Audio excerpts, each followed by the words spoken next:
दोस्तों, आप सभी को सादर नमस्कार। मैं देवेंद्र दास आपके समक्ष प्रस्तुत हूँ एक नई सच्ची कहानी के साथ, और आप देखना शुरू कर चुके हैं देवेंद्र फिजियो सफ़र। दोस्तों, आज की जो कहानी है उसमें एक 18-19 साल का लड़का अपने दोस्त के साथ मेरठ की एक कोठी पे जाता है और उसे एक वेश्यावृत्ति में फंसी लड़की से इश्क हो जाता है और उसे पाने के लिए वो सब कुछ करने के लिए तैयार हो जाता है। दोस्तों, कहानी को पूरा ध्यानपूर्वक सुनिए। आइए कहानी शुरू करते हैं। दोस्तों, आज की जो कहानी है वो शुरू होती है पश्चिम बंगाल के 24 परगना से। दिल्ली का एक ट्रक ड्राइवर जो कि अक्सर अपना ट्रक लेके पश्चिम बंगाल जाया करता था, लेकिन एक गांव में सड़क के किनारे एक दिन उसका ट्रक रात के समय में पंचर हो जाता है। जैसे ही पंचर हो जाता है, चूँकि रात थी तो वो अपनी सहायता के लिए किसी की तलाश करता है। सामने देखता है कि एक झोपड़ी है, छोटा सा मकान है। वो उस घर में जाता है और उस परिवार से हेल्प की गुहार करता है। तभी उस परिवार के एक माता पिता, एक लड़की घर के बाहर आते हैं और उसे नाश्ता पानी वानी पिलवाते हैं। फिर क्या होता है, अब जब तक कि ट्रक का पहिया सही हो जाता है वो ट्रक लेके दिल्ली आ जाता है। लेकिन फिर से वो जब पश्चिम बंगाल जाता है, फिर उसी परिवार को दिन में बुलाता है और बहुत सारे गिफ्ट, कपड़े, मिठाई ये सब देता है। कहता है कि ये कुछ भी नहीं है, उस दिन का मैं शुक्रगुजार हूँ और शुक्रिया अदा इस गिफ्ट के माध्यम से शुक्रिया अदा करना चाहता हूँ। फिर क्या था, ये सिलसिला लगभग दो साल तक चलता है। लेकिन 2 साल के बाद वो जो लड़की थी उसकी वो जवान हो जाती है और वो ट्रक ड्राइवर से बातें करती है, उसे अपना मानने लगी थी, क्योंकि वो बहुत सारी उस परिवार की मदद किया करता था। लेकिन वो एक दिन बताती है कि पापा को काम नहीं मिलता है और परिवार का पालन पोषण कैसे हो। तो वो ट्रक ड्राइवर उससे कहता, बेटा कोई बात नहीं। जो उस लड़की की लगभग डबल उम्र का व्यक्ति था, वो कहता है तुम मेरे साथ दिल्ली चलो, हम दिल्ली में तुम्हारी अच्छी जॉब की व्यवस्था कर देंगे। और फिर क्या था, जैसे ही वो लड़की उस ट्रक ड्राइवर की बात सुनती है, जिस पे उसे बहुत ज़्यादा 2 साल में भरोसा हो रखा था, वो ट्रक ड्राइवर उस परिवार का 2 साल में पूरी तरीके से भरोसा जीत चुका था। और फिर क्या था, वो लड़की उसी के साथ ट्रक में सवार होकर के दिल्ली की ओर चल देती है। लेकिन वो ट्रक ड्राइवर लड़की को दिल्ली लेके नहीं आता है। वो ट्रक ड्राइवर मेरठ के कबाड़ी बाज़ार के कोठे में एक उस लड़की को बेच के वहाँ से चला जाता है। फिर क्या था, वो बुरी तरीके से इस दलदल में फंस चुकी थी। लेकिन एक मनीष नाम का व्यक्ति लगभग 3 साल के बाद में उसकी ज़िंदगी में फरिश्ता बन के आता है। होता क्या है, मनीष चूँकि मजदूरी करता है, उसका दोस्त एक होता है, वो भी मजदूरी करता है। शाम को अपने घर की ओर दोनों जा रहे थे। मनीष की ज़्यादा भी उम्र नहीं थी, वो 18-19 साल का था। उसका दोस्त थोड़ा उससे बड़ा था, उसे जो थोड़ा अनुभव था इस मामले का, वो कहता है क्यों ना आज हम कबाड़ी बाज़ार कोठे पे चले। मनीष को इस चीज़ की ज़्यादा जानकारी नहीं थी, लेकिन दोस्त के कहने के चक्कर में दोनों वहाँ से कबाड़ी बाज़ार के एक कोठे में पहुँच जाते हैं। जैसे ही कबाड़ी बाज़ार के कोठे में पहुँचते हैं तो जो दोस्त होता है वो एक लड़की को लेके अपने अलग कमरे में चला जाता है और ये मनीष जो होता है वो एक लड़की को लेकर के दूसरे कमरे में चला जाता है और समय बीतता है। फिर वहाँ से दोनों ये निकलते हैं, अपने अपने घर जाने को तैयार होते हैं। रास्ते में आते हैं, आपस में बातें करते हैं। दोनों जो दोस्त होता है वो अपना एक्सपीरियंस बताता है। मनीष सिर्फ ये बताता है कि वो जो लड़की थी जो मेरे साथ थी उसका नाम शबाना था, वो बहुत खूबसूरत थी। इसके अलावा वो कोई भी बात नहीं करता। और जो दोस्त था वो सारे एक्सपीरियंसेस अब मनीष से शेयर कर रहा था। लेकिन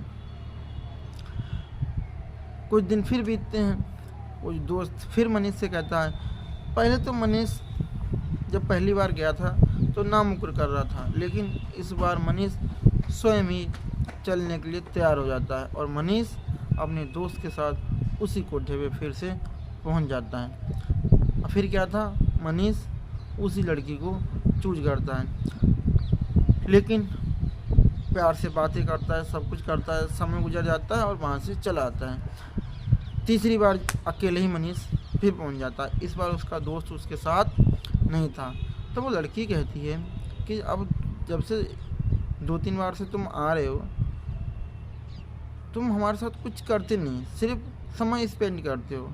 तो मनीष कहता है, मैं तुमसे कुछ करने नहीं आया हूँ, तुम्हारे साथ कुछ भी करने नहीं आया हूँ, सिर्फ तुमसे बातें करने आया हूँ और मुझे तुमसे लगाव सा हो रखा है। और धीरे धीरे जब आपस में दोनों बातें करते हैं तो मनीष प्यार का इजहार उस शबाना नाम की लड़की से कर देता है। इसी बीच शबाना भी मनीष को कहीं ना कहीं कुछ कुछ चाहने लगती है। और फिर क्या था, शबाना मनीष को जो घटना उसके साथ हुई, वो कैसे इस दलदल में फंसी, वो पश्चिम बंगाल से मेरठ कैसे आ गई, वो सब बातें बता देती है। जैसे ये बात मनीष को पता लगती है, मनीष की ओर से जो अट्रैक्शन थी वो और बढ़ जाती है और मनीष उसे पाने के लिए आतुर हो जाता है। फिर क्या था, मनीष इधर उधर बातें कर रहा था कि कैसे भी उस कोठे से हमें एक लड़की को निकालना है। तभी मनीष को एक चाइल्ड वेलफेयर सोसाइटी की उस समय की जो सदस्य होती हैं अतुल शर्मा जी, जो कि अब एक NGO चलाती हैं, उनसे मुलाकात होती है। मनीष उनसे कहता है कि मैडम आप मेरी हेल्प करिए, एक लड़की है जो फला कोठे पे है, मैं उससे बाहर निकालना चाहता हूँ।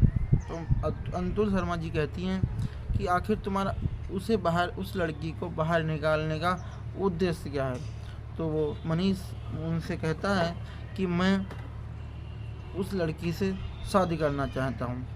चूँकि किसी की ज़िंदगी का सवाल था, किसी की ज़िंदगी सुरक्षित हो रही थी, तमाम NGO इसी के लिए काम करते हैं। अतुल शर्मा जी तैयार हो जाती, लेकिन कुछ दिन बीतते हैं।